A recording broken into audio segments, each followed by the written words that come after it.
Hello and welcome to the first episode of the DIY Garage Club channel.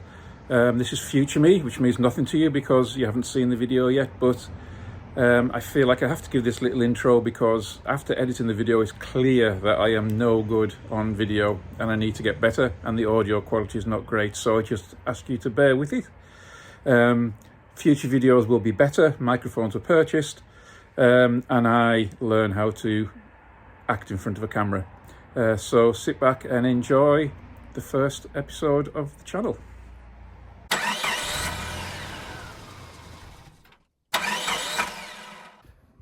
So welcome to the first video of the channel.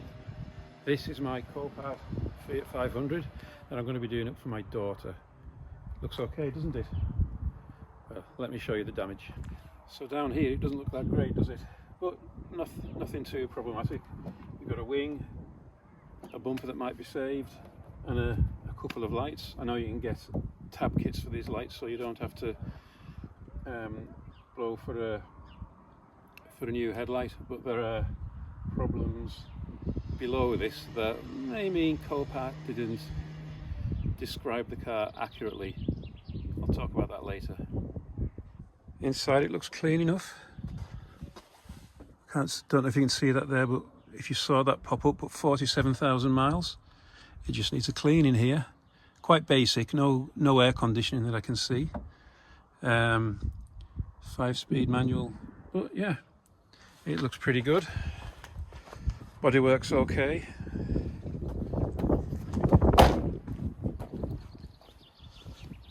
Scratch here on the bumper that may buff out.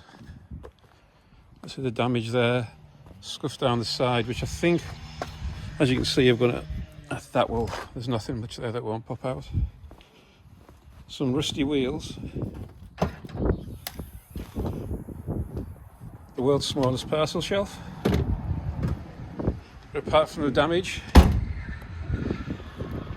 it's in pretty good condition. So this car's going to be for my daughter. She's just learning to drive. She's got a test booked in a month or so. And she doesn't know about this, so the problem I have is keeping all of this work quiet while I do it up. But hopefully it'll be a nice surprise for her. Didn't cost too much, but I'll cover the costs at the end. So I think the next step is going to be just get all this damaged bodywork off and see what the problem is. There is something hidden behind there.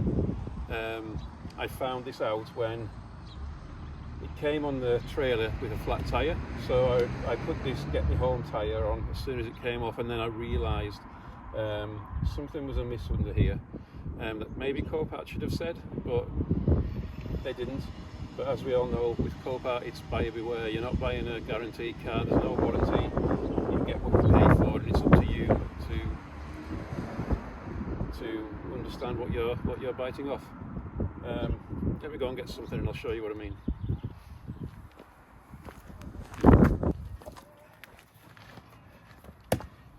So this is the wheel that came on the car, but if I turn it round, you can see some damage there. So there's a bit of life in this tyre. It actually might be savable, but the wheel definitely isn't. There's what's left of the wheel trim, so that gives you a hint as to what might be happening under here. So when I came, let me get rid of that.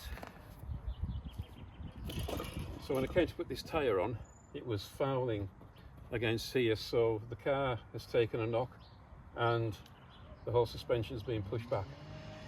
So when I bought the car, that was clearly visible on the photos. So, you know, Copart describe cars in various ways. You know, there's front end, rear end damage, minor dents and scratches, and I'll put the advert in the video around now, if I can remember. But what they didn't describe was undercarriage damage. So Copart have a category called undercarriage damage, and every time you see that, you can see things like suspension shifted, there's breakages under there, but they didn't describe it this way. I think it was just front end damage and minor dents and scratches. So naughty Copart, but I know you're always taking a gamble, and this gamble led me to a bit more work than I expected. So I think the next step is to get all this bodywork off, take a look under there and start building a list of what's wrong. I don't think the audio is going to be great on this because I don't have a microphone. I'm only on my phone and it's windy. But first things first, we'll get this on jack stands, chock the back wheels. You don't want this thing rolling away from you. Right, let's get it up in the air and all this stuff off it.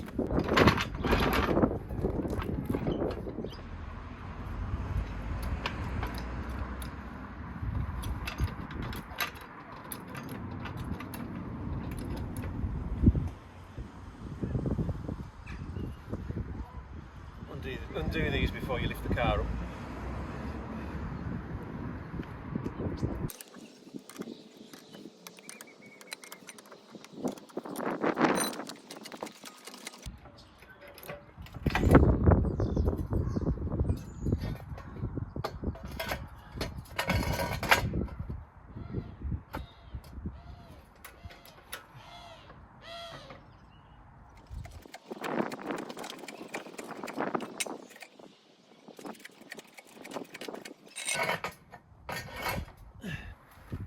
Right, so if we take this wheel off, we'll be able to see some of the damage behind here. So I can barely get a finger's width behind the wheel, so something is damaged. I think I know what it is, or well, at least I know what one of the things are that's problematic. So let's get this off and I'll show you.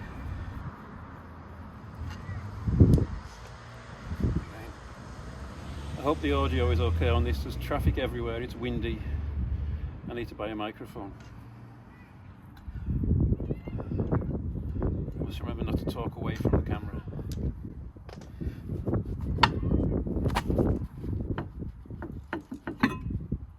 Okay, so you'll be able to see now. So this was shifted back somewhat, and I could barely get my hand between the tyre and the wheel arch there. So you can see some damage in the wheel arch liner. It's kind of, I think this is just the bodywork and it's punctured the wheel arch liner, but we'll have that off and have a look. Here's the main culprit. You'll see the wishbone has snapped. So that's one of the reasons, hopefully that's in focus. You can just see there, that's one of the reasons why the suspension was shifted back. So that's normally on Copart, that gets described as undercarriage damage. Other thing we can see here is the gaiter there on the drive shaft. That's in bad condition and that's leaking. I don't know if that was caused by the accident. I'm really not sure, but it's a bit grimy back there, so we'll have that out too. And what else can I see here? So the subframe's taken a bit of damage due to the impact. Oh, in fact, well, yes.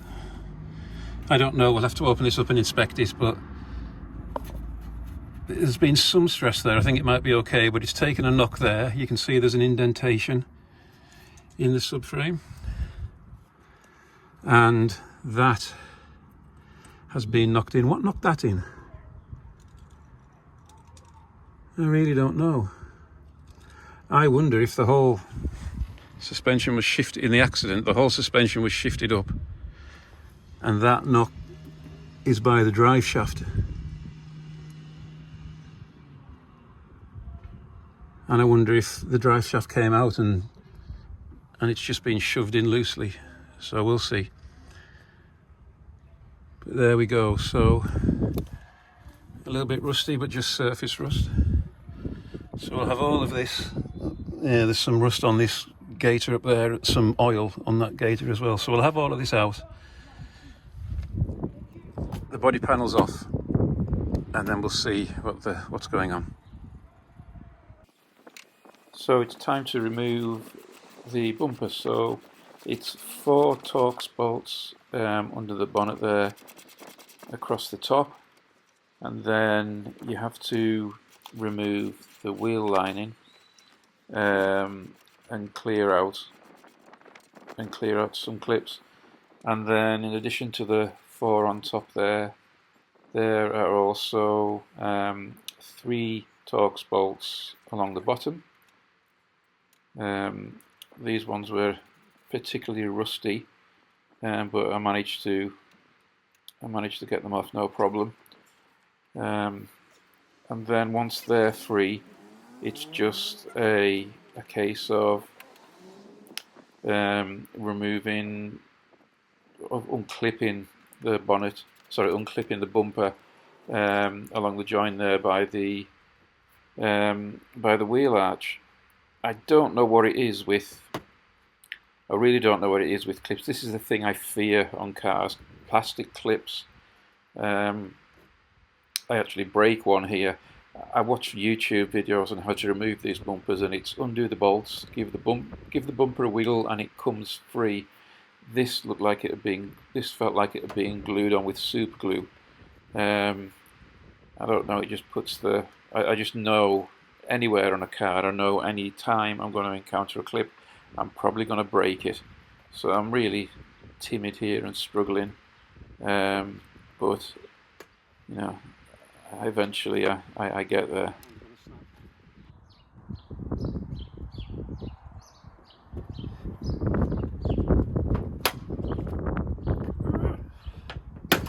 Ooh. Ah, that snapped. Damn. So this side may be easier because it's broken. Now just your turn.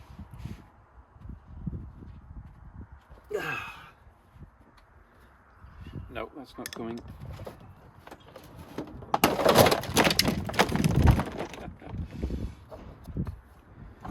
This is some of the damage. So this is more damage than I thought it was. Come on. Yes. There we go.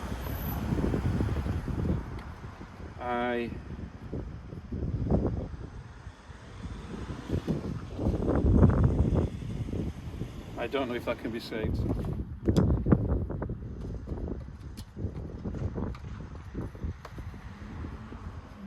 No.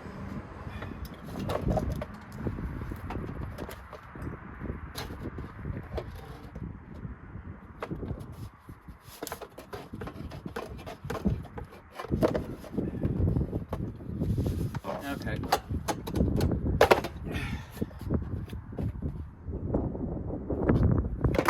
I'm trying to scratch it anymore, so. Oh, so that's part of the bumper, is it? Let's have a look.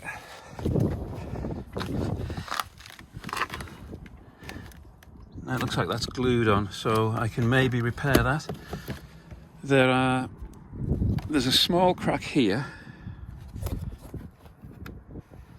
that I'm hoping I can just plastic weld, and then if I can plastic weld these clips, and maybe if I can find where that clip is,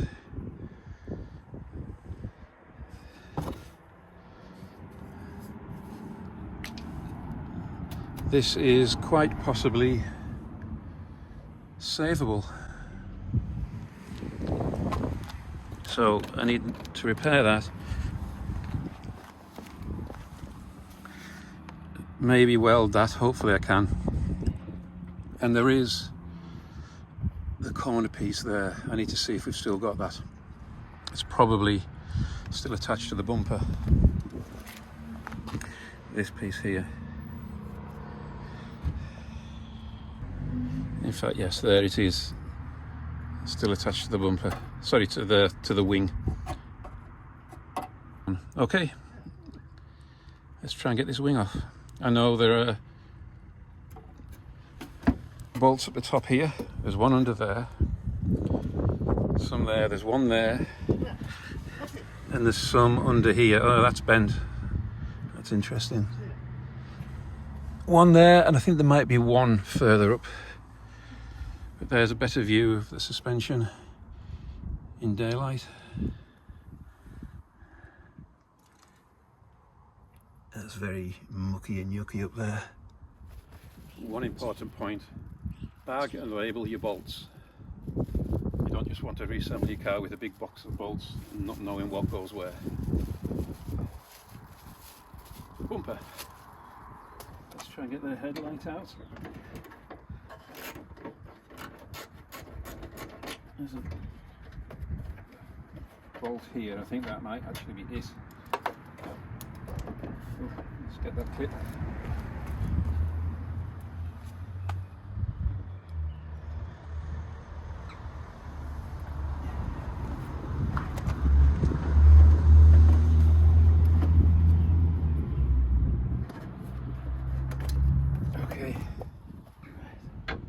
So to get the wing off, it's just a series of bolts. 10mm under here. There's 10mm along the top of the wing there. There's one underneath where my hand is now. There's one behind the scuttle, which is tricky to get to. There's also another one. You have to open the door to get to it. And then the problems start. So they're all easy to get rid of, really. The problem starts just underneath where my hands are now, down behind the disc and underneath the wheel arch. There's a series of bolts there.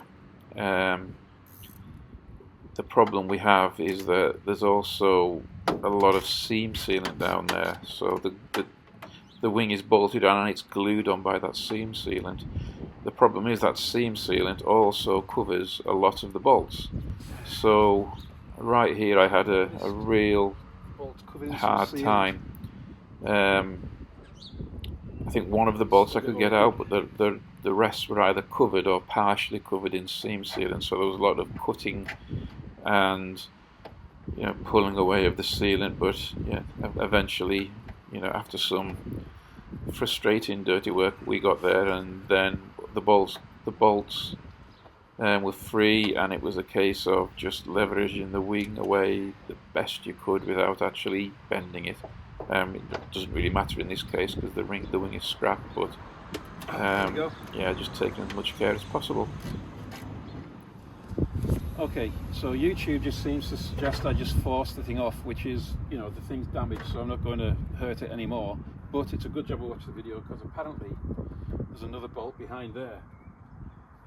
The only problem I've got is it's fouling, the door is fouling the wing, so just try and do my best.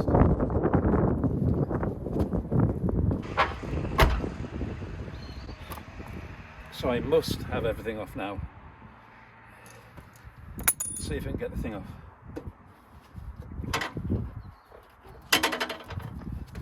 People just using brute force to do this.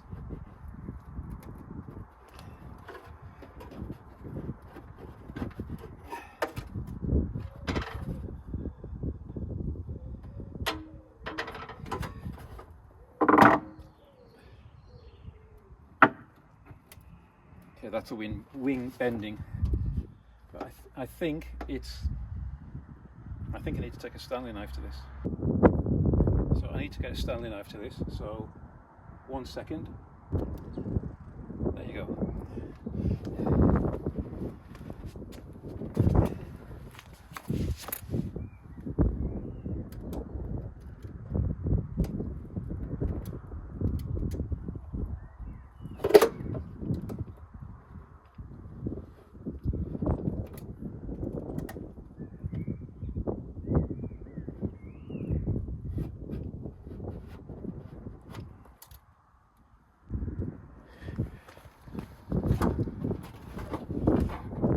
Missed that because I turned the camera off because it was taking so long, but I'd scored down the lines, I'd scored the sealant, and I'd just give it a big tug and it came off.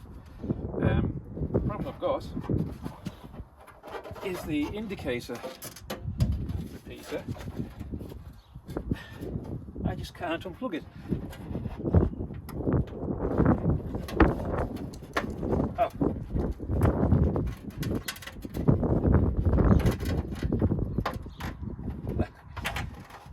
It's a bayonet fix.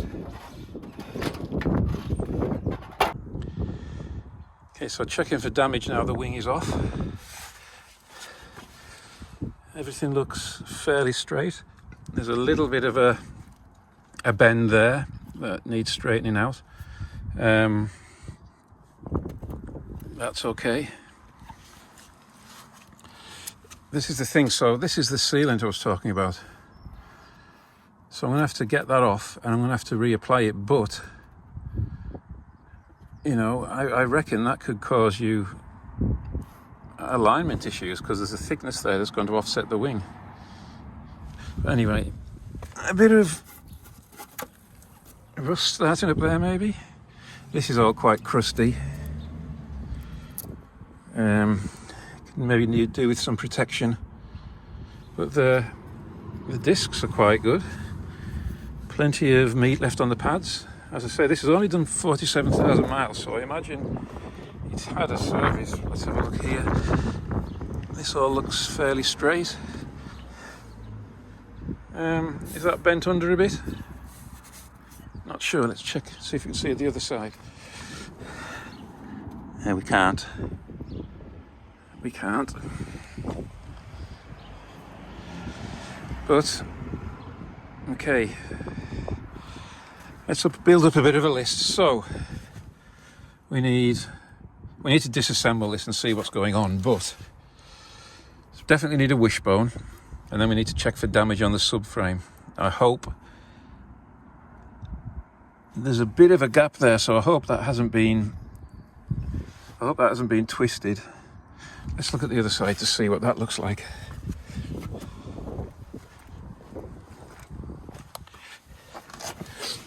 Oh no, that's got a fair bit of a gap as well, so I think that's standard. See the chassis rails there. It's just starting to gather some rust. I think it'd be sensible to give it a good wire brush and something like Lanagard or, well, I don't know, some rust treatment. Lanagard is the one that's always popping up in my social media feeds even. So definitely a low wishbone.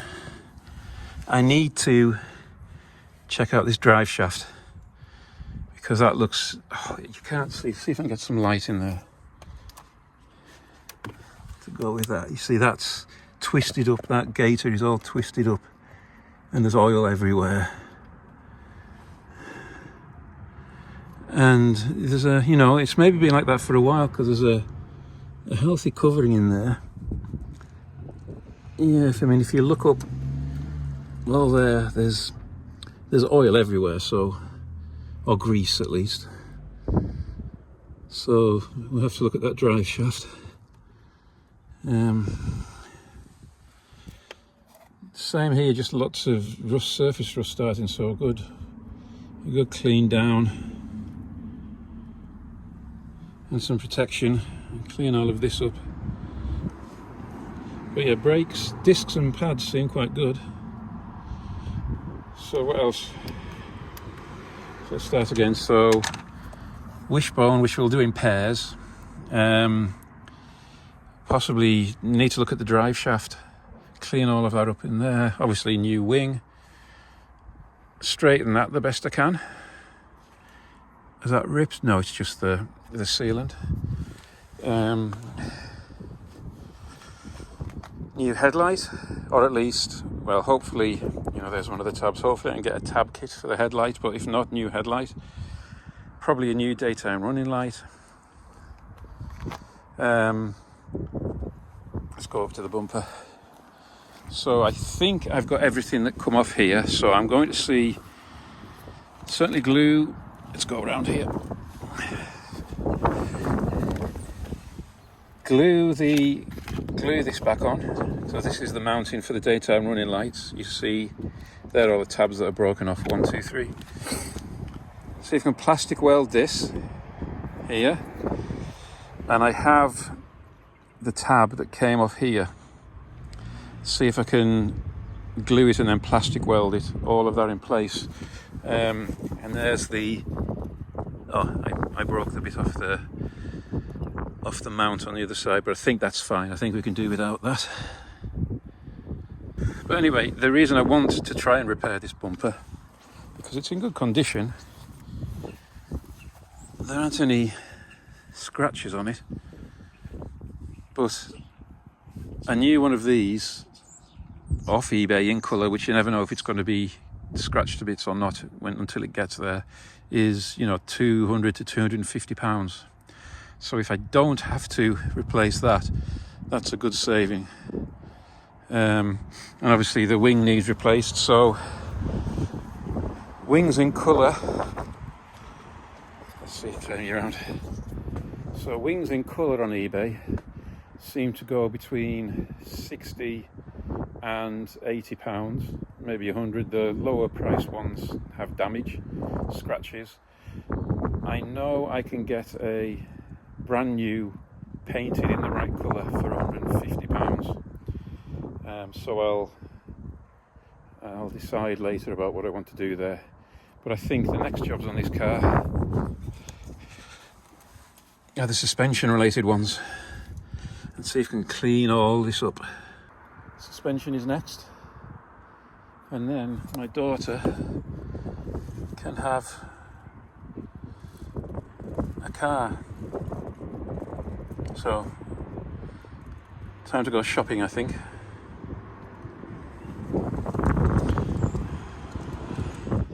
Oh, I thought I'd share this. This may be left. This is a 1.2 petrol engine. And there's a handy little sticker under the bonnet there. Here we go. Engine oil. We recommend you use oil. I found that funny. It's a good job. I thought I was going to use coolant in there, but no, engine oil it is. Okay, thanks for watching. I hope you can forgive the poor audio, and in the next part we'll start taking things off the car.